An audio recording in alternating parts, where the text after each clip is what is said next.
on Battlefield. So, fun story about this matchup. Bayonetta can just go off stage, witch time into the PK2, and then get a free punish off of it, completely nullifying Ness's recovery. Yeah, that sounds like a lot of fun. At the same time, if Ness is able to stay on stage, oh, Okay. he's gonna be taking the church right now. Oh, Oh my. Yeah. Someone doesn't know how to SDI. Do you think there's any Bayonettas over there in their region? Okay. There probably are, but I don't know if they're as good as Child. Child, I honestly have a massive amount of respect for. I might overestimate his abilities, but I honestly think that he is contending for definitely one of the better Bayonetta mains. Yeah, one of the better, I'll take. Yeah.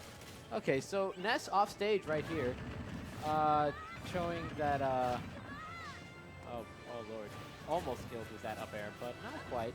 Ness falling out of it. Ness was prone to falling out of Bayonetta's combos due to his somewhat lighter weight and very slow fall speed, allowing him to just stay out. I mean, weight doesn't really have anything to do with anything because it sets all the weight to 100. But his slow fall speed definitely allows, and his small size, allows him to get out of those combos without having to SDI usually. However, you need to SDI, you're going to take a lot of damage. Even if you're not going to die off the top, you're just going to take stupid amounts of damage. One thing that we can see that Child is doing that I absolutely love, every time that he's missing a confirm and he's being put in a position where now he could be taken advantage of, he just goes for an up B, which is, I believe, frame 4. Yes. So he's able to do that immediately to just completely escape any options and reset to neutral, which I am adoring. I love seeing him do this. So. Ooh, intercepting the dive kick with the PK fire. Didn't really get anything off it because he popped out of it because when he dive kicks, he bounces up a tiny bit. Right. He hits the target and he hit the PK fire. Oh. Okay. What was that, side beat up here? Yeah, looked like it. Oh, when you conserve your jump, you take those. Oh, boy. Bayonetta's, okay, I was about to say, Bayonetta's still at a healthy percent, but 93, not as healthy. Oh, we got the fair. Is this free patch? What is going on? The Child's doing what Child does. I've watched him slowly improve ever since the patch, and I just, it's unreal. But Nakat's, I do think Nakat is beginning to adapt. I think that Game 2 is going to look very different from this. Yeah, I can definitely see that. I see that Nakat isn't really playing much. He's consistently picking defensive options and consistently running into Bayonetta's attacks in the air. Since Child is doing a great job. Child is doing a great job of tasting that blast zone. Yeah, that right now. Oh, we got. Oh. Okay. I thought that was going to be it. I thought he was going to go for like up B to back air. Yeah. And then double jump up B back to stage. Because that back air at that distance from the ledge would have definitely killed. Very smart. Crouching up below the ledge. One thing that's interesting about Ness is, well, this is a universal mechanic, but characters cannot grab the ledge while they are rising. They can only grab the ledge when they are falling, unless they use a move to snap onto the ledge, like the startup of Mario's up B, or startup of some up Bs, like Cloud's up B is very known for doing that. Right. But Ness, because it takes so long for him to start falling, a lot of Ness players, when they try to grab the ledge, they stay right up next to the ledge and are extremely vulnerable because they don't have any moves they can use to snap onto the ledge like that. So if you have a move that can reach slightly below the ledge, you can very easily punish Ness. And oftentimes, Ness players will try to get on stage in order to avoid having to deal with this. That's actually really cool information. By the way, guys, if you want more information of this sort, you can always watch Tremendo Dude on his stream, which is twitch.tv/Tremendo Dude. Yep, and he's a fantastic streamer, always giving fantastic information such as this. So you don't only have to get it while he's on commentary. You can get it in your own free time. So watch his VODs, support his content, follow him on Twitter. He's a fantastic dude. Yeah. Literally. Okay, so we got the Mario switch. So it definitely seems like he's more comfortable with this matchup. Yeah. I don't know if he was expecting the Bayonetta pull game 1, but I always hear that Ness does well against Bayonetta. So I'm surprised how much the deficit was in that game. Yeah. I guess he just doesn't have much experience fighting him. I know a lot of people, after Bayonetta got nerfed, started thinking that Bayonetta wasn't really worth worrying about anymore. However, that is very, very far from the truth. Bayonetta is still a fantastic character. Just because she can't kill you off the top with combos doesn't mean that she doesn't have combos. I mean, we have seen that Bayonetta can still kill off the top with combos. If you don't SDI. Yeah. However, the thing is she can no longer do it from 0, which is what made people think, oh yeah, this is no longer a top, you know, Oh, top no, 5 this character is no longer top 5. Now she's like top 30 at most. No, that's not true at all. Yeah, it's what people have been saying about 0. Oh, 0's a top 8 player now? He's garbage. Top 8's nothing. Yeah. Ooh, dodging the grab. I don't agree with the second witch time, but the first witch time was really spot on. He dodged the grab and then tried to witch time again, expecting like a jab out of the grab. That's a common habit that a lot of people have, especially aggressive players. When they whiff a grab, they will jab right afterwards in order to try to make themselves safe from the counter grabs. However, I feel like you could have just backed off. Yeah. Like, against Mario, you really don't want to take those chances because Mario gets so much reward. Also, I want to see Child start recognizing the fact that Nakat is jumping at the first opportunity to try to get a grab. So, which time, probably not the best decision to make. Very nice trump from Nakat. Yeah, and we're seeing this Mario switch was definitely a good option here. This is a very different match. Ooh, Nair killing. Bayonetta is one of the few, even though this matchup is in Mario's favor, Bayonetta is one of the few characters that can consistently edgeguard Mario rather well. That's really cool. Is it because of witch time, or is it... I mean, no, it's not because of witch time. It's because of her Nair. Oh, right. And because of her up B. If she turns around her up B, the first hit of her, no, the first round of her up B, it'll send Mario forward.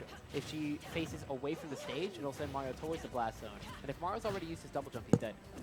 Wow. Okay. However, on stage, Mario absolutely destroys Bayonetta if he's patient. Yeah, I mean, we're definitely seeing that right now. Despite this being at, despite Child resetting this match really quickly, now he's at 91%, while Nakat barely has a scratch on him, by which I mean he's at 55%. Yeah, in the period of me doing that sentence, he gained another 30 or so percent. So in this matchup, Mario definitely needs to remain patient. Because even though he does win this matchup, he doesn't win it for free. He has to get those grabs, he has to get those punishes. You see Nakat is constantly, he's playing an active defense right now, trying to rush in with the shield as a defensive option, try to bait out an option from Bayonetta, and trying to react. However, a lot of these options that he's reacting to are actually very safe, which is why he's whipping all of these grabs. Right. But Child needs to recognize this and start exploiting this fact. And because he's not, he ended up eating that up smash there, and well, that's the game. Now we're going on to game 3. Now it's Child is, even though he's a fantastic Bayonetta, he's been playing her for a while for the love of the character and been actively practicing her, he's rather new to this Smash scene. Yeah, he's a relatively new player. For when he first started, he was only playing Jigglypuff, and then Bayonetta came out, and he just had a change of heart, and you know he. Blame the man? Yeah. I mean. Oh, and we're seeing a switch over to Lilat, but yeah. Oh no, Bayonetta on Lilat. Yeah. So, what I was Get ready for Guns N' Roses. What I was gonna say before was, while we were seeing Nakat adapting Game 1, Game 2 we didn't really see Child really changing anything up that much. So, we're actually seeing a stage change to maybe help that situation. But oh no, he's going straight up for the cheese. He picked Lilat for the cheese. He didn't adapt at all. No, he has no reason to adapt now. He's on Lilat. Yeah. Like this is his home. Oh man, I can respect that. It's my home too. We share it. Yeah, I know that feeling. Bowser loves this place too. Okay, so Bayonetta escaping through the combo. The thing about this matchup, even though it didn't quite happen yet, Mario has to absolutely know what parts of his combos are true. Right. And exactly what kind of traps he can get Bayonetta in. Because if he tries to extend a combo past the point where you can actually extend the combo, you get witch time to die. Yep. Speaking of witch time, oh, that one ended up whiffing, but... Oh, but that one didn't. Oh! Take him to church. Oh. And here comes the giant fist. I was just thinking that. Okay, so raw up Bs every time that that Nakat tries to cross. We air dodge into those. So yeah, essentially, Child plays very reactively. He sees you're going into a space he can cover, and he covers that space. And it's working out rather effectively for him so far. Nakat, meanwhile, like I said, playing that active defense, trying to force his way in with defensive option and punish the unsafe follow-up. However, a lot of these things, he's not punishing the right options. Like when Bayonetta takes someone, uses up all of those hacks, Right. she's extremely vulnerable on landing. Oh, completely. So that's when you really need to exploit. Over here, she's constantly using the platforms in order to prevent all this from happening. I want to see Mario start baiting witch time, like he might bait an air dodge onto a platform. Like just recognize the fact that Bayonetta wants to land on a platform, and then just cover that. Yep. Oh, we got a combo, but the combo break. Now, the thing that I found interesting there was it was Child there that was stalling, despite him having the lead. And to be honest, I like that. No, that's exactly when you should stall. If Yeah. you stall when you don't have the lead, the other guy's just going to wait for timeout. Yep. And I really like that option. Child proves himself to be a really smart player. Like I have a lot of respect for him. But let's see. Oh. Oh, Nakat. Oh. The thing about Bayonetta stalling is that if Bayonetta plays a passive defense, he ends up forcing people to approach. And if you are forced, oh my god, if you are forced to approach Bayonetta, you might just run into a witch time. Because if you force your way in, Bayonetta has all these safe options. She has witch time, the very safe counter to at any point this can end. Yeah, no, this could end in one up smash from Mario right here. It could also end from one confirmed from Bayonetta. If he Oh doesn't escape from the my combo. god. Okay. Oh. She wouldn't have died from a grab. The only way that she would have died from a grab is if she's stupid right here, but she's not. Okay. Child, very And smart that's player. it. That's Back air, it. finishing him off. Child upset Nakat there. That was Fantastic job to Child. that was amazing. I was going to say, the only way that from center stage of Lilat with Bayonetta at that percentage, the only way that Mario could kill Bayonetta there is down throw to air dodge read up smash. Yep. And if Child knew any